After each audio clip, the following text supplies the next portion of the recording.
Is this like an aunt, or is this one of those twice removed and then divorced type aunts? True crime reactions. Now, I posted this article, a little snippet of this article anyway, in my community post, but I didn't have the time to actually read through the entire thing. And I actually read these things, these articles, and these documents fresh and on the spot with you guys for the most part. Because I do like having my own opinion before I start entertaining other people's opinions on things. So I know a few creators did go over this information, but this is new to me. So this is apparently information that came out in an interview that one of Bryan Kohberger's family members did. Now, of course, this is the son. They're not the best or the most reputable, but it's the first little bit of information that we've been able to get from Bryan Kohberger's family. And just like it's very, very, very, very important that Xana's mom gets the same amount of welcomeness that the Goncalveses do whenever she comes out online and starts asking questions and making statements, Bryan Kohberger's family has the right to do the same thing. He is not them and they are not him. And if he really did do this entire situation, then he was over 2,000 miles away from his family at the time that he did it. So it's perfectly okay, and it should be completely acceptable for anyone related to him to come out and actually make a statement about how they feel about this entire thing. And I know a lot of people are acting like, oh, they just need to keep quiet because it has nothing to do with them. No, it has everything to do with them. Because if Bryan is actually guilty of this, these people lost their son too. It's just true. And even if he isn't guilty and he ends up in jail anyway, because this case just, who even knows anymore? They're still going to lose their son. I mean, it's just sad all the way around. It's never just about one family, it's always about everyone. Now, this headline just threw me because this is the most ridiculous headline they could have possibly used for this article. Demand for truth. Idaho murder suspect Bryan Kohberger's aunt breaks silence and reveals whether she thinks he'll be found guilty. The psychology of the way that keywords pull people in. I mean, we use it here on YouTube. There's certain words that we have to use in our titles that don't get like suppressed by YouTube, but that also hit the algorithm for what people are looking for. I mean, they're technically just doing the same thing, but I still feel like it's kind of in poor taste because this is apparently coming from a family member. And the very first thing that people see when they're reading this article from the suspect's family member is his name and guilty. Wow. And look at this very first sentence. Look at the very first sentence. Bryan Kohberger's heartbroken aunt believes he will be found guilty. Very first sentence. They just didn't even try to just ease on the pedal, did they? They just went full to the floor. The U.S. Sun tracked down Kohberger's relative and spoke to multiple sources in Las Vegas, where the majority of Kohberger's family on his father, Michael's side now reside. Now, I made a comment about this little Las Vegas thing, and a lot of people are acting like it's not a big deal. I'm still on the fence of it is a big deal. I'm going to keep leaning over here.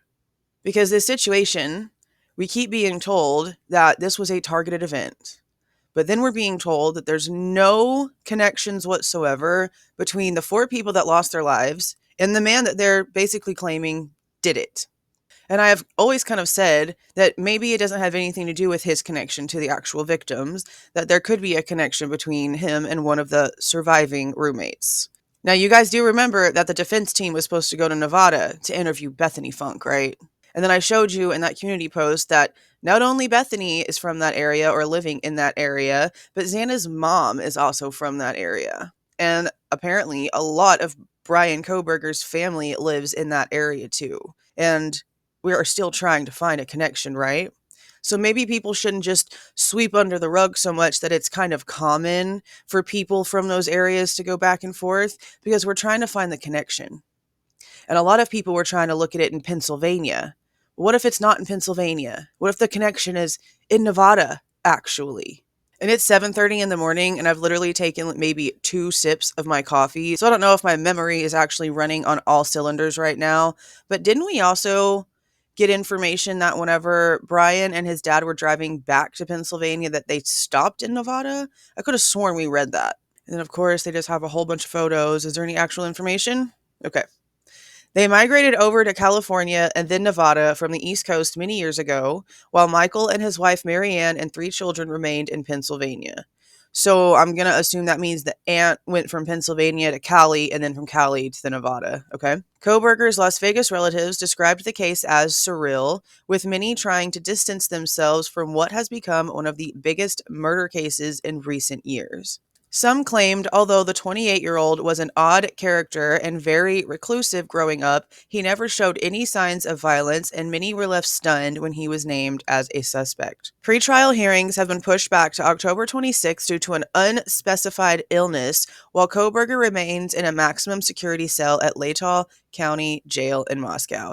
Yeah, we were told that somebody was sick, which is why it was pushed back. And interestingly enough, they never told us who it was. Now, people are going to say, oh, HIPAA, blah, blah, blah, blah, blah. No, that only matters if you're actually part of the medical team.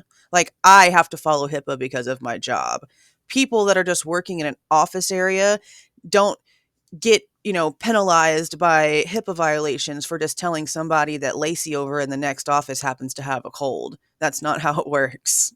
His aunt, who asked to remain anonymous, told The Sun that she has been struggling to watch the news as more details from the fateful night emerge. When I saw it on TV, I was just lost for words, speechless, she said, appearing visibly upset. She can try to remain anonymous all she wants. I'm pretty sure most of the internet knew her name before this article even dropped. It's heartbreaking. I'm a very caring person. And when I saw the news a little bit today in the living room, I couldn't take it. Hearing about them being... What a weird... Okay. That's the verbiage that she used for that. All right. I had goosebumps. I just cried. Well, I don't... Did anybody else find that just odd? I'm going to be probably stuck on that for a minute. His aunt says she might not watch the trial if cameras are allowed in the courtroom, but wants to know answers to many questions surrounding the case. Asked if she thinks her nephew will be found guilty, she replied, I think so. I just want the truth. I would like to see him or write to him and find out what happened. She said her heart goes out to the families, but she also feels Kohberger was not well and had battled for years with mental health problems, which is not a lie. But whenever you're almost 30 years old, just because you feel like you're self-aware doesn't mean that you're handling the issue. And so I sit here and I know that he has these Reddit posts, and a lot of people don't really care about the Reddit post. And honestly, I didn't really care about the Reddit post either. But if this man is found guilty, then it comes from something. And I do like to try to figure out the why, what makes people do the things that they do, or at least try to figure that out. So as much as I don't really care about his past, because I'm sick and tired of people using their pasts as excuses for crap behavior, the things in his past are what created whoever he is today. So if he is found guilty of this, if he really is the person who did this, the past does matter, even though he's basically used it as a crutch instead of handling it the way a real man would, actually reaching out and getting therapy, not just letting it consume you into this. Questioned on how she feels he will cope if he gets life behind bars, his aunt shook her head and replied, I think he might try to take himself out. Well, yeah, honestly, that's probably the mindset of a lot of people that end up being sentenced to prison. But this is also a little insane because this is a DP case, so I don't know why they would be, wording the question to her like that, because it's not going to be life behind bars. I mean, life behind bars is you just die naturally in jail. And, that's just your life. You die there and that's it. The DP is there's a set date for whenever you will no longer be existing. So no, it's different. And you'd think that they would have. It's the Sun. Kohberger has always maintained his innocence, and sources previously told News Nation that the former criminology student remains confident he's going to be exonerated. Yeah, but how old is that statement? Because at this point, it's like almost a year. When charges were read out in court, his attorney said, Your Honor, we are standing silent, and the judge then entered not guilty pleas on Kohberger's behalf. Yes, we all saw that happen. He is likely to do the same and plead the fifth at trial, which is expected to last up to 6 weeks. Due to a wide-range gag order, few details have emerged about the grisly case, and police have not released a potential motive. There had been a lot of drama in the family, which cannot be revealed for legal reasons, even before her nephew's arrest, and she has not spoken to his parents. She's not spoken to her brother, because that's the only way that she's the aunt. And it's talking about how, most of Bryan Kohberger's family lives in that area on the dad's side. So this has to be dad's actual sister. That's interesting that she hasn't even bothered to talk to them. Wow. But she has been told they are devastated and their worlds turned upside down, and she was initially advised by other relatives to stay silent about her nephew. They are Christians, very religious, she added. Oh. So Bryan Kohberger's family are very religious Christians? Or the family that's telling her to stay quiet are very religious Christians?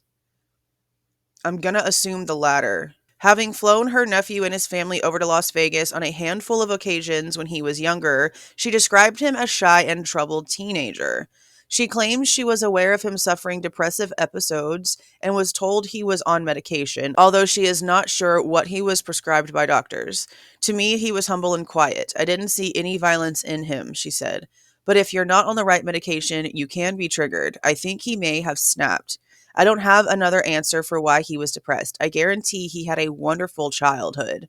Michael, Bryan's father, is a wonderful man. He was a janitor and his wife was a beautiful woman. She's a teacher and they worked at the same school, which we've heard that a lot.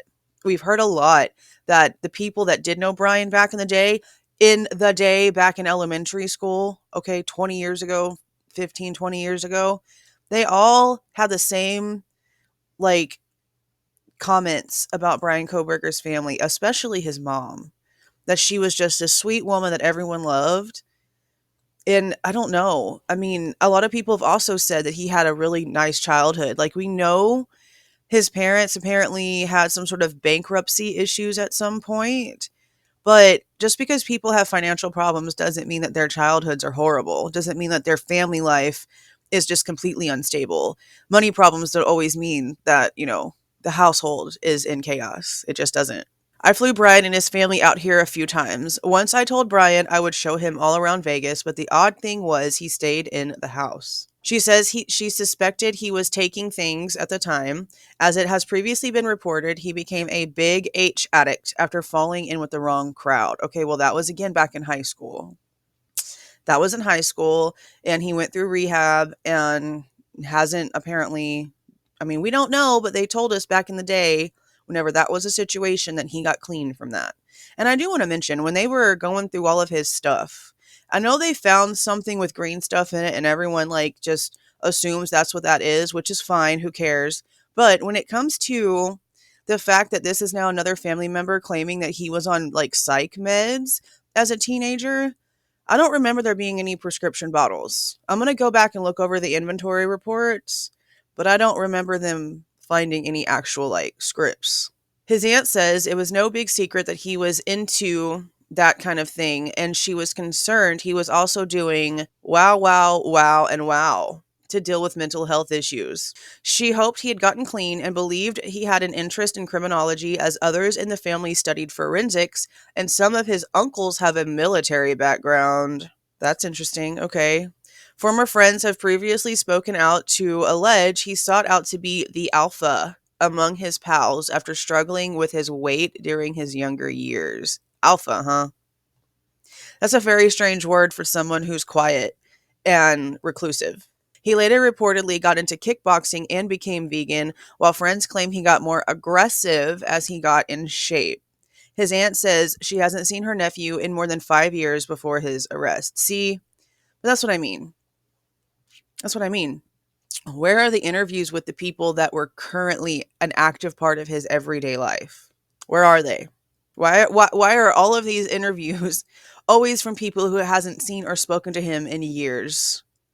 What good does that do us now about the mentality that he was in at the time of this happened, to be able to attest to our actual opinion on what happened here for real? Why are we not talking to anyone who has literally been an everyday part of his life? Someone who he was actively in school with every single day, someone that he went and got lunch with sometimes, I mean, there's no way he didn't have a couple of people that he hung out with. Why are we hearing from legit no one? And I don't care about the neighbor, okay? I'm talking about people that actually interacted with him on a daily basis at the school itself. Where are they? Then it states she's been left shaken by details that have emerged since and feels for his immediate family. Kohberger's parents and two sisters, Amanda and Melissa, have shown support for him and believe he is innocent as they are cooperating with law enforcement. See, that's interesting because we all know that there was a documentary that came out that made it seem as if at least a portion of his family thought that he was the dude. And right here, they're claiming that his entire immediate family says that he's innocent, which I would love to get clarification on. I would love to get clarification on how that entire thing went down in Pennsylvania. Because we're being told that some of them went out and like searched his car to see if they could find anything. Like a sister, I think it was. And then apparently the dad was, the whole thing was brought up to the dad, and the dad was just like, no, there's no way. It's not my son. No, there's no way. And then, of course, he's just like blowing the leaves out of his driveway as the FBI is completely raiding his home, which is odd behavior, honestly. And I mean, I get why they're being quiet. I completely understand why they're being quiet, but I just wish that we had some sort of indication on which way they were actually leaning. Of course, it would probably then, you know, mess up our own opinions. But I mean, that's what opinions are. They can be changed in an instant. Says that they were last seen arriving at court with their faces covered during a January hearing as a woman believed to be one of his sisters comforted his mother.